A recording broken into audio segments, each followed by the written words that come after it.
So, fellow, whoever the hell is gonna watch this, no one's gonna watch this, but welcome to the official, unofficial IB podcast. This is my co-host, but right now he's the guest because, well, we all need to know our co-host. Apart from me, I'm not as important. Introduce yourself, fellow young man. I'm Yaseen. I'm 18, and I think I'm a valuable asset to this podcast because I'm like the outsiders looking to IB since I did A-level. You didn't do IB, right? I didn't do IB. You did A-level, which is? Kind of like a baseline. The baseline. So you introduce yourself, Yaseen. 18, whatever. We've been friends for a long time. We have been friends for 1 year now. Bro! We've been friends since year 4.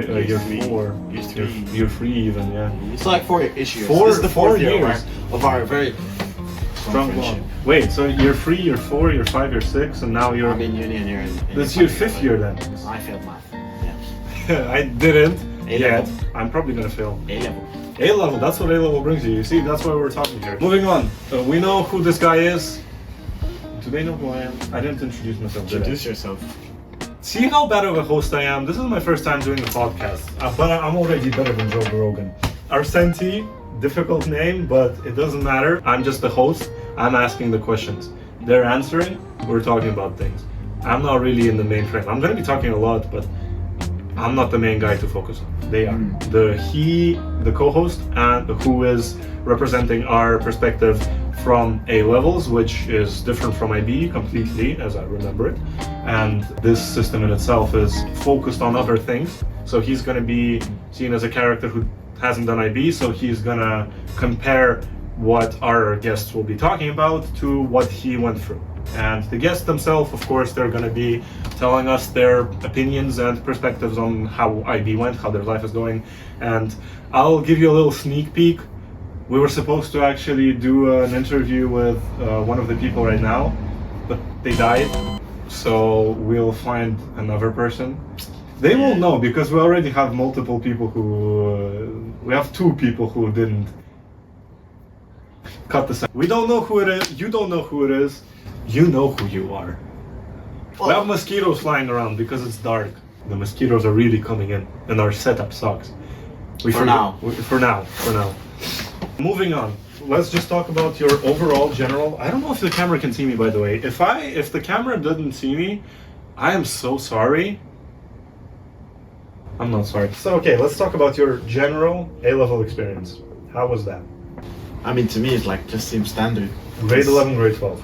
Yeah, just standard, I feel like that's the baseline, so I feel like in my head, that's just how school goes. I'm pretty sure IB students, they think that IB is how school goes, obviously, but like, A-level is...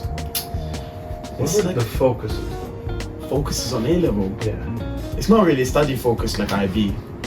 It's like, exam focused, way more exam focused. That's what I figured as well. In IB, I feel like they're kind of uni style. They got the projects and absolutely, yeah. A-level doesn't have that. For example, like this in itself is the IB project thing. This is just for IB. If you think I'm trying to be generous, no, I'm doing this for the money. I'm not getting paid unless YouTube or some sponsor sponsor me. Don't sponsor. This video is. So yeah, the IB focuses way more on projects and stuff like that, like the extended essay, which is basically an equivalent of a university project where you have to do an analysis of something and write a 4,000 word essay. So A-level is less like uni. So IB prepares you way more for uni. I feel like it does. A lot of people have told me, and I'm not going to put the sources in because they value their private space. They have told me that IB is actually, especially the last year of IB, is way more difficult than the first year of university, apparently. So really? Yeah. So the first year of university, even with this midterms and all that stuff, it is easier than the IB second year because you have all your extended essay, you have your internal assessments, which are basically like the extended essay but smaller, and they're guys for every subject, whilst the extended essay is you choose a subject and you do it. But even if you choose, like for example, I choose physics, I still have to do my internal assessment for physics, so I have two things. Yeah, and internal assessments are way smaller, but still, we still do have exams, and we have the mock exams. So the basically the same thing. Yeah, the A level had it too. That's it. For external exams, yeah. For external, yeah. You have externals in IB, right? Yeah, of course. That's four, but A level we have like school easy peasy, and then we have that one external like week or month that we study for. If IB is all external, that's because the IA's internal assessment is in itself one of the internal things, and the exams in itself are external. Yikes. And also IOs, individual orals for the first language and second language, which are both mandatory. The oral exams are external for A, and they're easy. I think they're internal for IB. Editor, check that information and put it on the screen on the Yaseen's face. See? Okay, good. Did you have any like close connections with, because your school, Pascal, as you can see, Pascal English School, Larnaca, which I also went to for the first year, but then I decided to switch. Don't ask why. If you ask why, that means you don't know me personally, because everyone who knows me personally knows why I switched schools. And that was a terrible mistake. Yeah, examiner. Is the examiner like examining this now? Yeah, they might. Yeah. Please do. Leave a like on this. I tried my best. Positive feedback. And also, if anyone from the university I'm applying to is watching this, don't watch this. So yeah, Pascal had both systems, the A level and the IB, for people who don't know. It had both A level going on and IB at the same time, and obviously everything is happening at the same time, so you can talk to IB students, IB students talk to A level students. And did you have any close connections to any IB student? And did they tell you anything about how the IB works? Did you have any comparisons between lessons? Well, the IB students were kind of segregated from the A-level students. They all have their own different programs, so I rarely see them. They have this free period that obviously A-level students don't have. We're in class, we don't really see the IB students that much. And the IB room, they have this, I don't know if you have it in your school. No, we don't. Where there's a specialized IB room for some reason. We can leave the school, that's why. You can Pascal cannot exit the school. Here we can. It's strange, it's they're segregated from that one. We barely see them because they're also so busy compared to A-level students. I did have a lot of friends in IB. They were always so busy.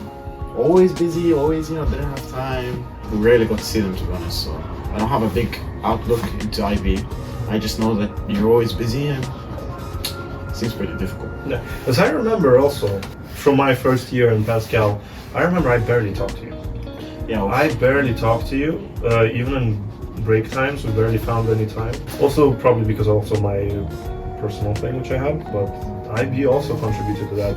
The people in IB, in Pascal at least, were extremely busy all the time, and during break times they were just either in the IB room stuck studying, although most of the times, I'm going to expose Pascal IB students, don't blame me, but you guys never do anything in the IB room. I remember we were playing Hanged Man, we were playing stuff on the whiteboard, drawing stuff. IB room a lot just to do nothing. Yeah, exactly. There's a lot of things happening. I remember when I was actually last year when I was coming over during holidays, and I had holidays and you didn't. I was just coming over during school hours and I was just staying there. The teachers didn't the only ones who actually knew that I was a guest were my teachers who taught me and knew that I left, and the director herself, the principal. Right? So basically, all of the students in the IB room, not all of them, let's be honest, I can't, but most of them were wasting their time and staying on their phones. I think it's inefficient. They prefer to do it at home anyways, right? So I prefer doing things in school, in cafes and stuff where it's busy, because at home there's a lot of distractions. At home I have... Bear with us for a moment, where's my AK-47? So basically, as myself, a person with ADHD, it's very difficult to focus on one thing, especially if I have so many things around me. Like in my house, I have a lot of things. I have I have a piano which I'd rather play instead of doing my work. I have a computer which I'd rather play games on. I have so many things I'd rather go outside and whatever. But when I'm in a cafe or in a school, all I can do is study. especially when it's a lesson. I have people looking over it, and in the IB room, I remember I didn't do much in the IB room, I'll be honest myself. But when I did have some work to do, I would rather do it in the IB room than actually go home and do it there, because there's also sometimes there's other people in your house if you live with your parents, or if you have siblings, or if you have a dog or a cat. You have distractions which you may not like because they're more personal. Like, for example, if you're in a cafe, you're studying, you have people talking all over you. You don't know them, you're not interested in what's going on, unless you're very nosy. So you're not that interested in what they're doing. But when you're at home, trying to study, and you have your parents talking about you getting a divorce or something, you're very interested in that. Like, okay, as an example, of course, it's a terrible example, but you're more interested in that than actually studying. And the personal distractions, they're more, they distract you way more than something that you don't have a personal connection with. That's why I would rather studying in the IB room, but which I don't have in my school. But overall, because the kids were in the IB room, you didn't have a lot of time to talk to them. You obviously A-level kids, legally, kind of by rules, the regulations of the school, you cannot enter the IB room if you're not from the IB, obviously, or a teacher. But that didn't stop a lot of kids, because still you want to talk to your friends, you want to just hang out with them, you want to skip lessons if they're too boring, which very often was the case. How could I not go visit him? Exactly. But nah, I think it's personal preference. I swear, if I was IB, I would rather just do my stuff at home. I feel like at home, I can set my perfect setting and mood, and it's controllable. In school, there's people there, people here, talking this, talking that. It's distracting. Yeah. Actually, this whole thing has got me to another question about how you prefer studying at home. I prefer studying in school or in crowded areas. In your opinion, is the whole all students are equal idea flawed? That's a good question. I feel like everyone needs to be taught in their own different ways, because you need to adhere to a person's mentality, right? Let's say I don't agree with the way my teacher teaches me. He tells me, oh, go do homework. I'll do homework. He sets me so many homeworks, but I'd rather learn in the lesson, because it's easier to focus on my teacher than go home and do homework with all the distractions that you might have, for example. No way, not every student is equal. It's impossible to have equal students. Even if you're in a close-knit village and every student is neighbors, it's like they're still different people, brought up differently, taught differently.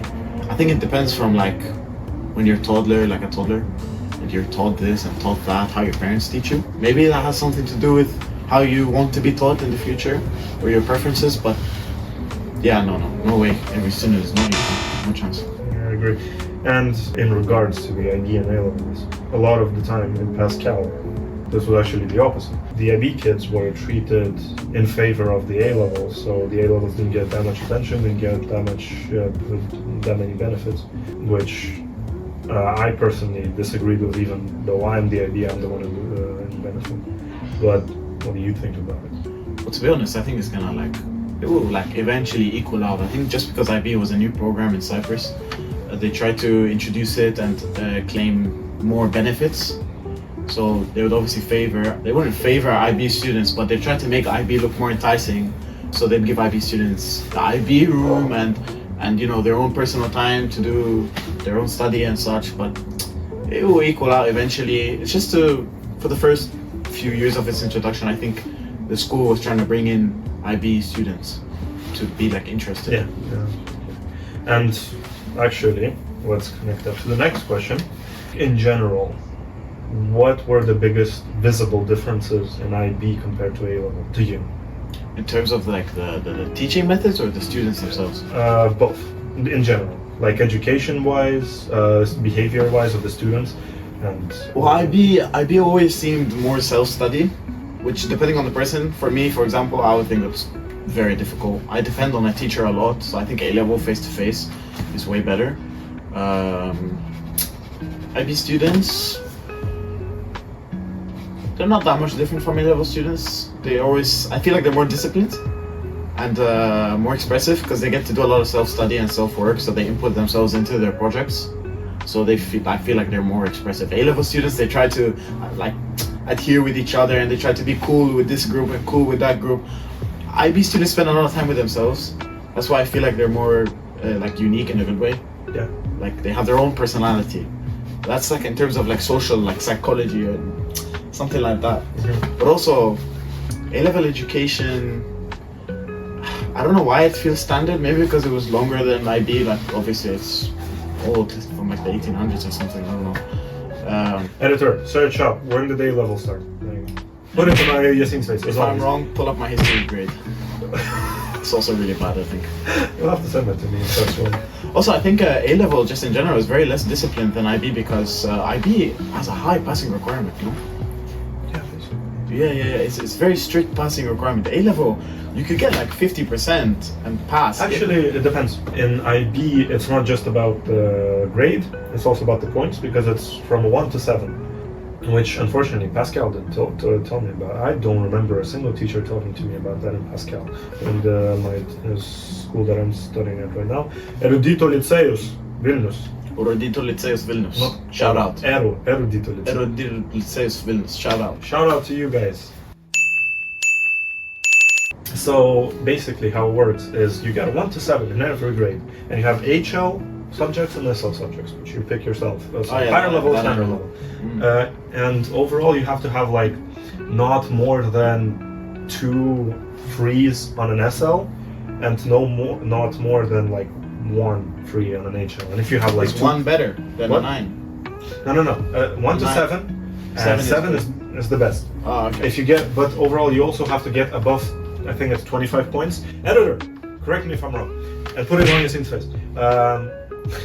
So yeah, the whole thingy of the IB is you have to get above a certain amount of points, which also the extended essay is contributing to, because it's not really a subject in itself. It's the opposite. It is a subject of itself. It's not connected to anything else. You just choose a subject you want to go pick it. And also the CAS, which I'm doing right now, and the TOK exhibition and the TOK essay, which are terrible. I don't know why they're graded. They're absolutely awful. Anyways, so this overall thing requires you to get a grade above everything, but that doesn't mean that you like have to get above a 90% to pass. No, because in maths, for example, if you get a 50%, it's probably going to be like a 5 or 6 out of 7. That's good. I'm over exaggerating, but that's whilst in English you need to get like a 95% to get a 7. It's like boundaries. A-level has boundaries. It's complete boundaries. Like this grade percentage doesn't matter at all. Right. Percentage isn't the thing that you have to be looking at. You don't have to aim for 90% everywhere, which I didn't like about Pascal. Pascal really tried everyone to be the best of the best. That's why they glazed people who had like 99.9% average. Oh, so many awards this, awards that. Yeah. It was so competitive. I mean, it's hard to like compete with everyone because some people are just better than you. People are better. For example, some people are better at just studying the same thing over and over again. People were studying over and over the same thing, and they were getting hundreds in every test. But when it comes to IB, you can't just do that. You can't study over, because if you're writing an essay, you can't just cram it the night before. Exactly. You have to be a very, very on point of time. You have to be adaptive. You have to learn how to adapt. If you don't know how to adapt, you're not going to make it. Like even if you make it past IB or A-level is way easier without adaptation. For IB, you need a lot more adaptation. But even so, if you don't know how to adapt, in university, it's going to be very hard. And in any other country.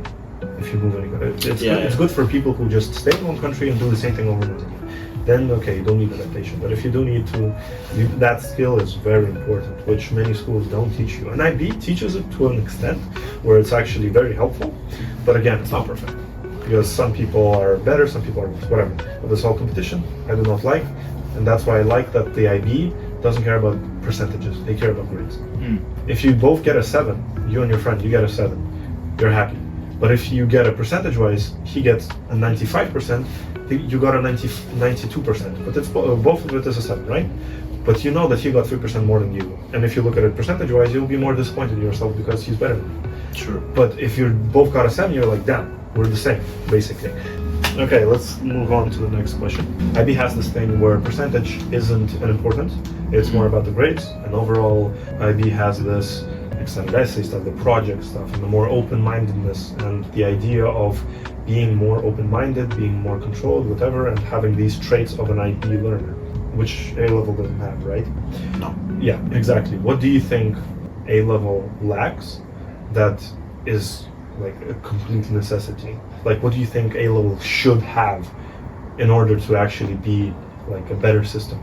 And So to, there's a lot of things I think A level should learn from IB. IB teaches a lot of very important life skills like time management, because it's very self-study. Again, it all comes from like the self-study and the way you do your examinations. And it's difficult to say one thing because they both, I think, should learn from each other. yeah, absolutely. But definitely A level should learn a way to integrate some kind of self-study. I think it's really important because I go to uni now and I'm like, oh, I have no idea how to study by myself. I have no idea how to not ask questions and be so face-to-face with a teacher. IB is like really good at teaching you how to like introduce yourself to uni. You're already prepared pretty much, kind of, almost. A level is very drastically different because you're basically pulled along your entire school year. It's nothing. It's pretty easy. So A level is more like a team project, like a team-based game rather than IB is like a single player basically. Team-based in the sense of you and your teacher. Yeah. Yeah. So without a teacher, you're kind of in trouble. Yeah. So teachers are relied more in A level rather than IB, which I actually agree with. I noticed a lot. Teachers helped way more in A level rather than in B. But again, that might be also the problem of the teachers in Pascal, because a lot of teachers in Pascal didn't do anything. Whilst in my school, for the first year at least, teachers were very friendly, very kind, they were polite, whatever, which is, the traits that a teacher should have, of course, but they were also very helpful. They were always open about helping you with any troubles. They're willing to have any sessions with you, like personal, to talk about some things. And before or after lessons, like they would sacrifice lunchtime in order just to show you how something works and something like that. Also, I like the expression of IB, the self-expression. Because it's your essay, you do it how you want, you're not told how to do it. Yeah, the IB and a self-taught method is really good. And you get to express yourself more. Yeah. Brings out your personality, develops your mind way more, stuff like that. A level, I follow, I do this, I do that. I noticed A level is more about like a factory working, like you follow rules and that's how basically go for them. Whilst in IB, it's not just learning about how to work in an environment that you are in, but also it teaches personal things like how to be more open about something else, about arguments. Some schools don't teach that. Like, you don't get taught of how to actually behave yourself when you're happening in an argument. Maybe you're wrong. You don't have to, it doesn't mean just because you think you're right, doesn't mean you are right. If you think someone is wrong, doesn't mean you have to condemn them for that. You have to just show them your perspective, which many schools don't show, and even IB doesn't always do that. And I think it's a very big importance, because if you look at people these days, nowadays, there's a lot of people who just don't care about other people's opinions. They're just, I have an opinion, I go off of it. Your opinion doesn't matter to me. I'm just going to prove you that you're wrong, even if I'm right. Or if I'm wrong, I'm just going to ignore your opinion, and I'll find my opinion myself, even if that new opinion will be wrong. So that is a big problem in our society these days, and this whole thing of societal studying, of social studying is very important, and A-level does like that. IB too, but not that much. IB still does that. It has this IB learner profile, which is like you have to be an inquirer, you have to be open-minded, you have to be caring, and so on and so forth. You have to be a risk taker, and that actually helps you progress as a human rather than just a student. I feel like IB develops yourself a lot. A-level is like, it's good because it feels like you're getting ready to work. A-level feels like work. It feels like a censor that. Yeah, that's one thing I think A-level does really good, because of the discipline and the rules and the instructions and how it feels so institutional. You learn how to work really well. You got good discipline from A-level. You got pros and cons. Yeah, there's always a good side and a bad side about everything. Obviously there can't be perfect ideal situation. You can't perfectly educate someone because everyone wants to be educated in different ways. Yeah, absolutely. In that case, you'll have to have literally a one-to-one ratio of teacher to student. That's going to cost how much money? And also, there's not enough people to do that, because look how many students there are. That means you'll have to have, because every person is going to be a student.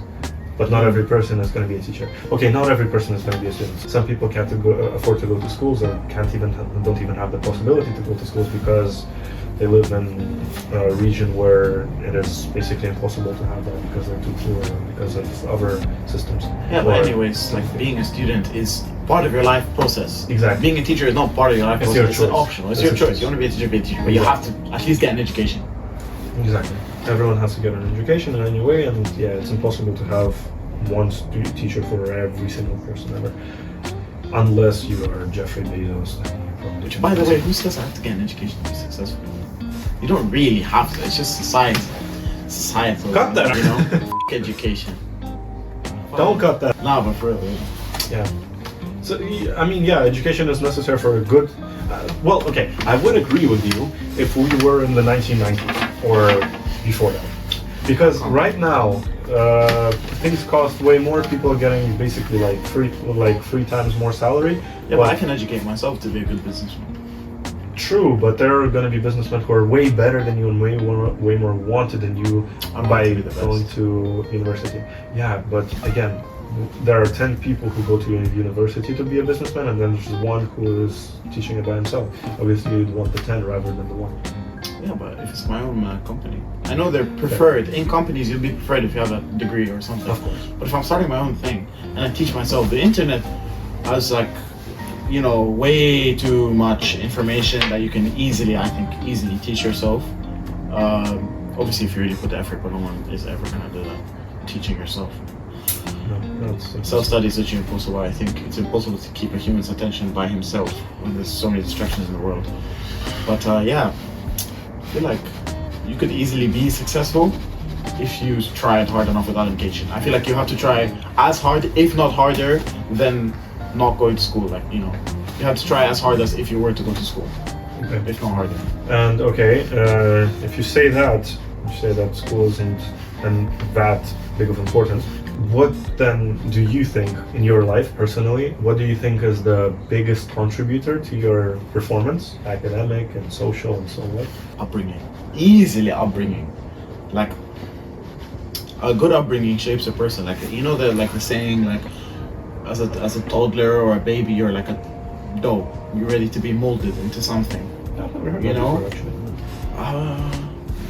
But it makes sense, you know, because like toddlers and babies don't have personalities. They just gain cognition. Like they don't. You can mold them into a basis of something that can be amazing in the future.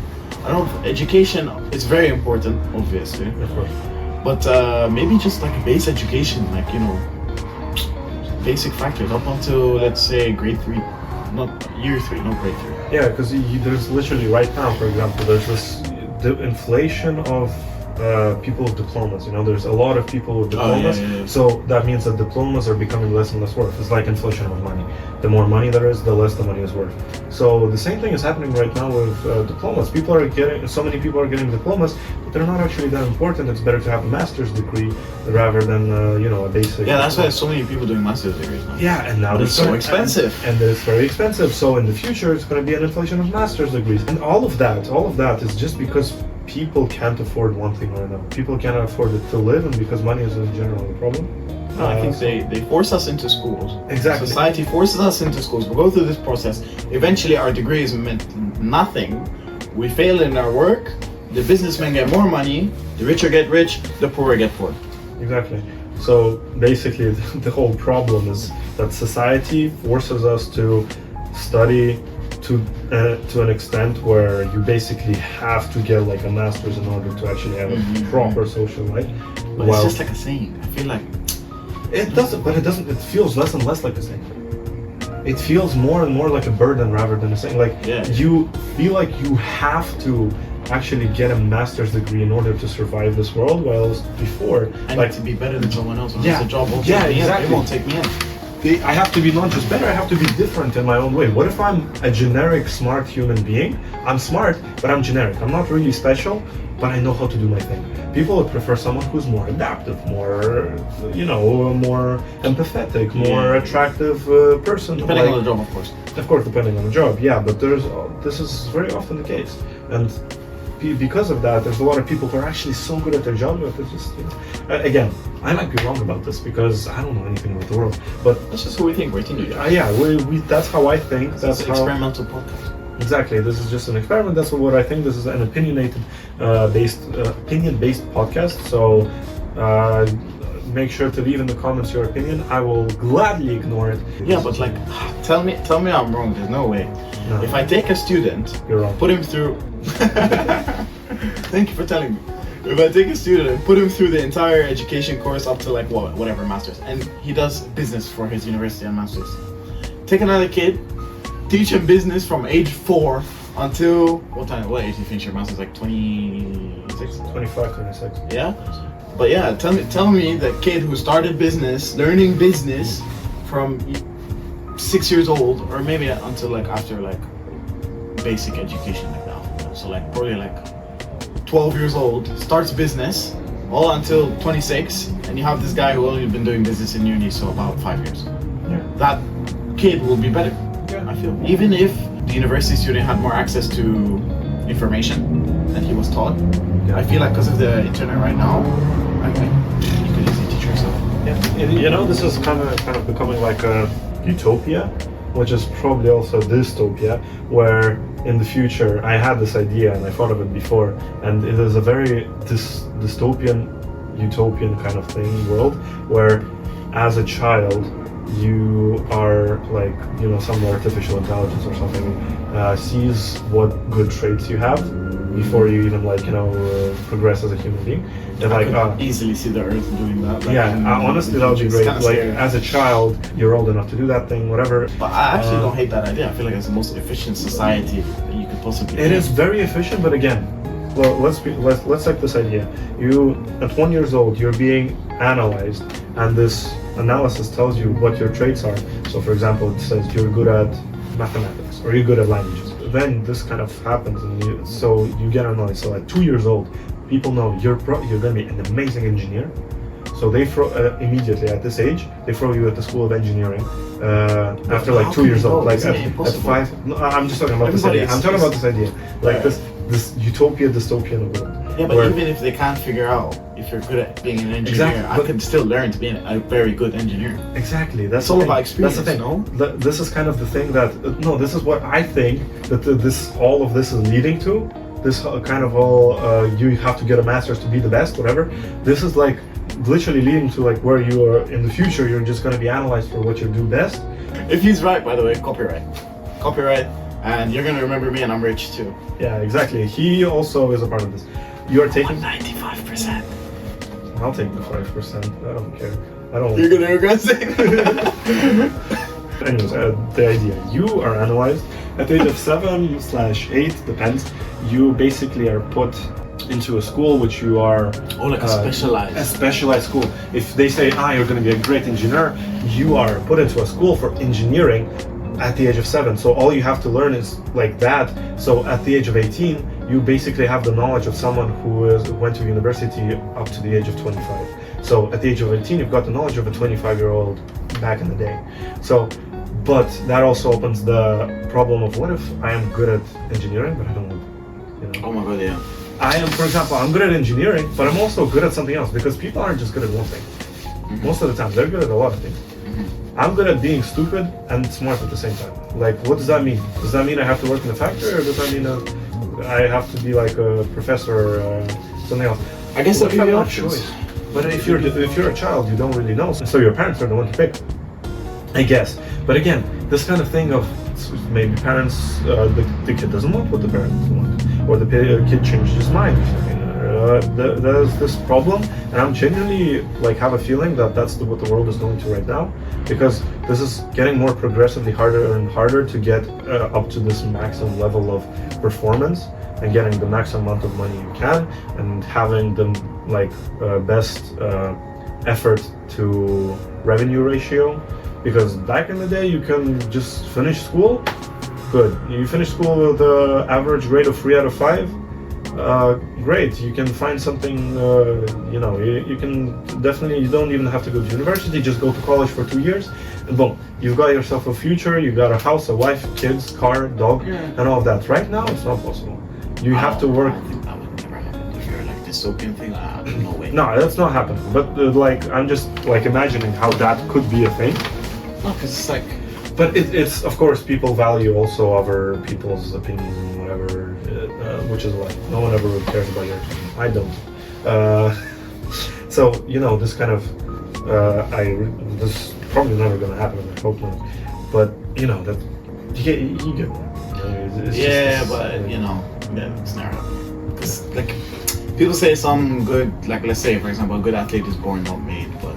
I'm pretty sure even if you're born with good genetics to be an athlete or good genetics, I don't know if that's how it works, to be a math. Okay, it'll be easier for you when you train, but someone who works harder can still be just as good as you. Like it's all about experience and training. And True. Learning is technically experience. Adaptation. Yeah. You're being taught experience, and it's kind of like it's really weird. I'm on my Joe Rogan thing right now. Do you know about like stem cells in the body? Yeah. It's kind of like I don't know. They start as nothing. Yeah. And then they're like specialized into their own. That's weird. Every human is like a stem cell. Last two questions, which aren't actually the last questions, but you have your subjects and things you choose in school and whatnot that help you with your performance, academic or personal, it doesn't matter. But obviously there are things we do outside of school in order to have better knowledge of things. And in your opinion, again, from your experience, what do you think is the things that actually helped you achieve your academic performance, your social performance? Like, for example, did you work outside of school? Yeah, of who you are today. Experience. School does nothing to shape like a personality. School does nothing. Almost nothing. I feel like it teaches you how to work well in social groups, which is obviously very important. So maybe not almost nothing, but your personality is shaped by what you do home, outside, how you're raised. Well, are there any specific things that actually help you like a lot, or are there things that help you more than other things, even though you thought, like, for example, you went to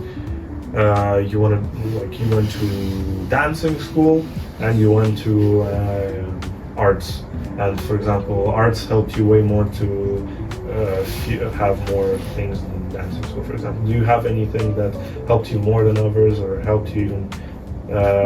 In terms of like what subject helped me in my own personal life? Yeah. In A level? Yeah. And even outside of school, for example. Obviously outside of basic education like 1+1 and ABCs, that's the most important. Specialized education, like the things they get really deep into. Me personally, biology, because I like it as an interest. It doesn't really help me though. I just like it. But help me? I think it's important to have a basic understanding of everything. Because people, when they're in school, they still don't decide what their uni is. Of course. So it helps them in that term, because I don't decide that I want to be an engineer from birth, Okay. Maybe I take math in school. Good thing I know math from school, because now I want to be an engineer, but I don't think one subject helps me more than the other. Maybe some people are different though. Yeah, like there are subjects which we are mandatory to pick, and there are some things that are just have a choice, but none of the choices are preferable. Like I want to be an engineer, but I also picked history because there's nothing else. There's either you kind of have to choose that. I think that's a big flaw. Flaw. Yeah, that's a giant flaw, because I don't want to do history. Also, I didn't even need to do my A-levels. I'm doing business. I did nothing business in IG or A-level. No economics, no finance, no business, no accounting, nothing. I could have just skipped all of that, because now in the foundation year of uni, the year one, I'm doing my business. And that's pretty much what I did in A-level. So I just basically wasted 3 years of education. You could say, I gained the basic education, but what am I going to know Pythagoras theorem for? Yeah, again, for business, nothing. I mean, I guess I used the stem cell example. Sure. Oh. Sure. See, it's about this, the random facts in life when you become a father, like dad, how does this work? Good thing I paid 8,000 euros like a year. Yeah, but for that you have to get laid. Just to know about stem cells.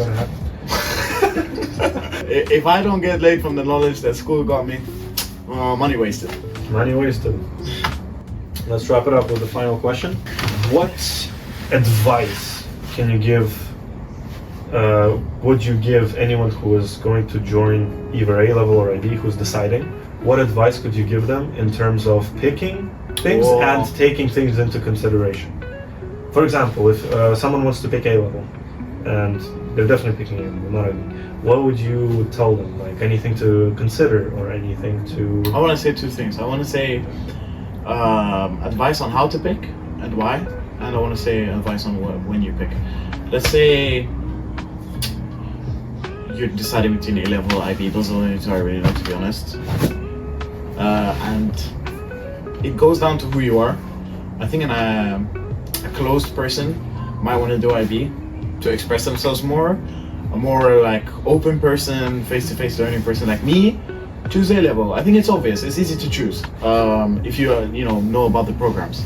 So that part's easy. About getting into them, A level students, they need to be prepared for uni more. So maybe your own kind of research. I have my siblings, so I'm fine. But if you're an A level student and you're by yourself, you're like the oldest in the family or whatever, and you go to uni, they drop you in the water. Like you need to learn how to swim. Nothing. For IB students, obviously I don't know about IB that much, but someone getting into IB, just know probably you're not gonna get that high school life that you see on TV. It's so different, it's brand new, which I'm sure it will only get better over time because it's so new. But yeah, IB is not. I think it's less fun, to be honest. I think A-level students have more fun because we're more free. We have more freedom. You think IB has more freedom because it's personal, but A-level students, we don't do much. IB doesn't have much freedom just because of the time. Yeah, we don't do a lot. A-level is easy. IB students have this joke, and it's probably like worldwide. There's three things, and you can only pick two of them: sleep, personal time, and good grades. You can either have good grades and sleep, good grades or personal time, or sleep or personal time. You can't have three of them. You have to sacrifice one. Yeah, and I absolutely agree with it, because I am trying to get all three, but I always have to sacrifice something else. I always have to sacrifice either sleep or personal time. IB, it's so different. You really need to look into it. I could never do IB. Me personally. Yeah, exactly. It's about the person himself. Because it also takes a lot of effort to get into IB. Like A level is so much easier in terms of. And you don't get help from your parents. Obviously, for this generation only. Your parents don't know what IB is. My parents don't know what IB is because it's so new. Of course, later on in life, as a person who went for IB, if my kids take IB, I'll easily help them. I'll gladly help them. Yeah, but now if they take A level, maybe there won't be a choice after. Maybe IB will become the norm. Maybe. We'll have to see. That's interesting. I don't know like the statistics of like success. Honestly, IB students are probably more successful. A-level students do nothing. Probably. Even the external exams, you can get a 4 and pass, a 3. Honestly, if you look at it, IB students, because we had a choice. We had the choice in Pascal whether we want to pick IB or A-level. Most of us chose A-level. Most of us chose A-level. And the people you look at, the people who chose IB are the people who actually wanted to do something very like specific, very high level. They wanted to do engineering, yeah, you're right. or if you want to do that as A-level, you need to be number 1. A lot of A-levels. Number 1, number 2, number 3 in the whole year. IB students can just do IB and specialize. A lot of A-level kids, they didn't care. They just wanted to finish school because it's a mandatory Me thing. too. I just want to finish school. You just need to finish school, and everything else is just live life in the flow. You don't have your life planned with like, I'll get married at 25, have kids at 28, finish having kids at 29, crazy. I don't know, retire at like 60, that kind of stuff. Blow them up! Editor blowing up! I'm still here. You're gonna kill yourself after this trying to edit this bullshit that you keep saying. You put this on yourself. You're just gonna cut it out. I'm telling you from now. No, I'm not. Cut this out. Who's gonna watch this whole thing? Right. Anyway, so last thing I wanted to say: don't do drugs. Don't do drugs. Yeah, A-level students. IB students. Although, actually, let's talk about it. I swear, IB students do more drugs. We had a lot of kids doing drugs in the bathrooms and outside in Lithuania. No, and in Lithuania and here. Okay, in Lithuania, not really drugs, just smoking and vaping, which is not cool. If you want to be cool, do drugs. Yeah. Don't. The disclaimer. Put a disclaimer on Yaseen's face, as always. Do not do drugs. Now, there's a lot of people who actually do drugs. Most of them Wasn't or Russian, let's be honest. Or I feel like the drinkers are in IB and the drug users the drinkers, are in A-level. because after all, you either have to because it's very stressful. Obviously, drinking alcohol is kind of whatever. I don't Drinkers drink. hate their life, I don't drink. Yeah. and drug abusers think their life is too boring. Oh my god, it's perfect! I swear, A-level you do nothing. IB is You so do too stressful. much. Yeah, You exactly. do too much. I've never thought about it actually. Well, personally, I don't drink or do drugs because I know that it's bad for your health, and I want to keep my health. And IB already took enough of my health away, so I'd rather keep the rest of it. I'm probably gonna die at 24. I'm gonna die like 67. So thank you so much for you. I'm sure 50% of the people, if not more. Skip. Skip. I want my retention. Okay, thank you everyone. So thank you for listening or watching. Better to watch because I tried very hard for this editing. Yeah, and Probably you not. can watch the mosquitoes torture us. Yeah. So thank you very much, and thank you Yaseen for being with me. And he's still gonna stay. He's the only one who's gonna stay from the beginning until end. Thanks. Key note to take away from this: do drugs if you're in A-level and drink alcohol if you're in IB. Yeah.